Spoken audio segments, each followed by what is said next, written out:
Coming up next is sports on KAKAKI. Sembe Shima is standing by. Thank you so much, Chooks. Thank God it's Friday. Welcome to KAKAKI Sports.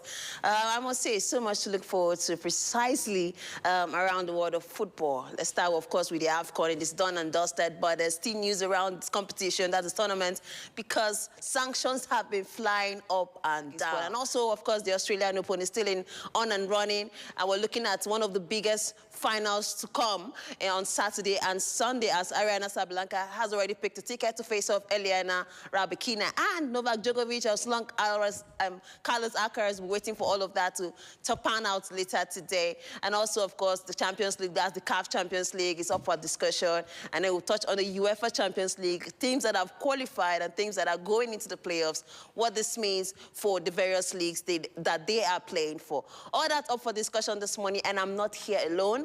I'm being joined by my regular guest now, because I think at this point, he's an everyday guest. Anyways, I'm joined by you-know-who already, Justice Ali. Justice Ali, thanks for joining us on KAKAKI this morning. Good morning, Simbi. I'll join you to echo the West. Thank God it's Friday.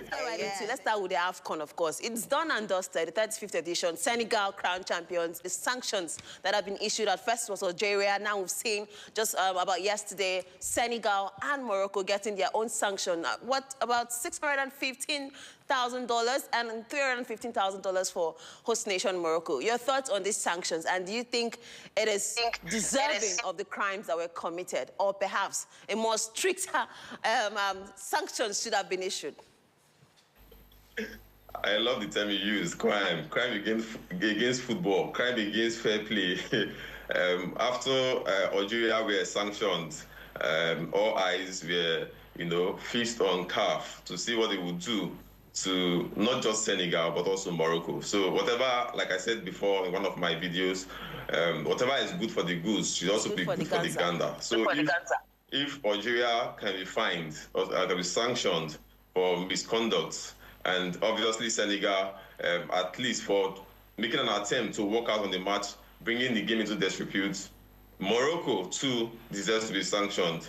$615,000 for Senegal. I don't think they will bat an eyelid to offset that, because they went for glory and they got it. But then all of what happened in that final is not good for the game of football. It brought African football as a whole into disrepute. Morocco, $350,000 for me, I think is small, maybe because they are the hosts.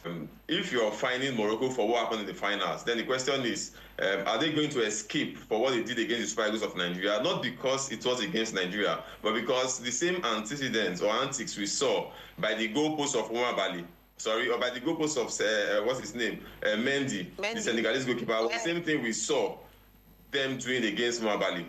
During the Nigerian game. And also there's this recurring incident where lasers are pointed at on the faces of football players. This is not just peculiar to Morocco.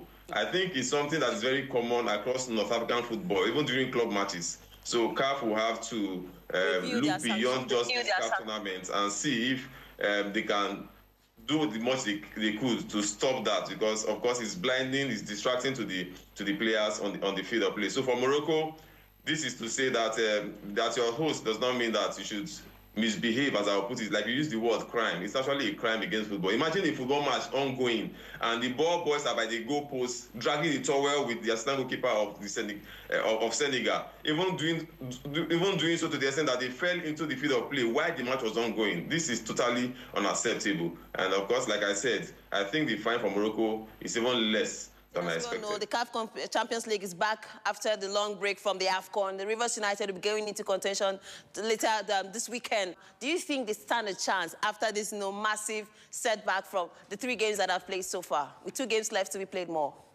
All right, this group looks like a group of 2 teams that are a mismatch to the other 2 teams.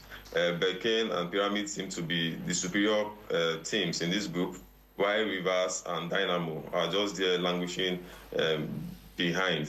There are still slim chances that Rivers can make it. All they need to do in this next match in Port Harcourt is to make sure that, I think, Dynamo are the weakest opponent they have now to pick up all 3 points against.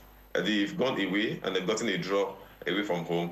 they should capitalize on that to pick up all 3 points against Dynamo and move to 4 points. Then from there, they could see how they will slug it out against against Pyramid and Pekin in the next matches to see if they can at least displace one of these two teams to pick up a slot. But to be very frank and sincere, I will tell you, Simbi, it's going to be a very Herculean task. It's an uphill task for Rivers United at this point. All right. Well, Rivers United are not doing so bad when it comes to the Nigerian Premier League because they are currently topping the table of the NPFL after match day 23, with 2 games left to still outstanding for them to play in that particular tournament, particular league. And now we see them performing not too good on the continental phase, but perhaps we'll see. Keep our fingers crossed and see what happens because they still have the league to contend. By the fact that in the very last round of matches played, none of these 3 teams below them picked up maximum points. The best they could do was 1 point, and I think it was the Enugu Rangers who lost away 2-1. So that is positive news for them. As they are playing in the intercontinental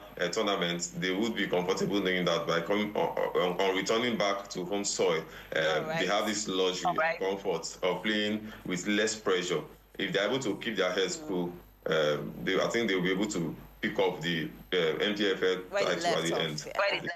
And perhaps contend for the title. On the UEFA Champions League as well, matches went down during the week, and we've seen that teams have qualified. English Premier League dominated the front, picking out automatic tickets, waiting for others to go into the playoffs to meet up with them.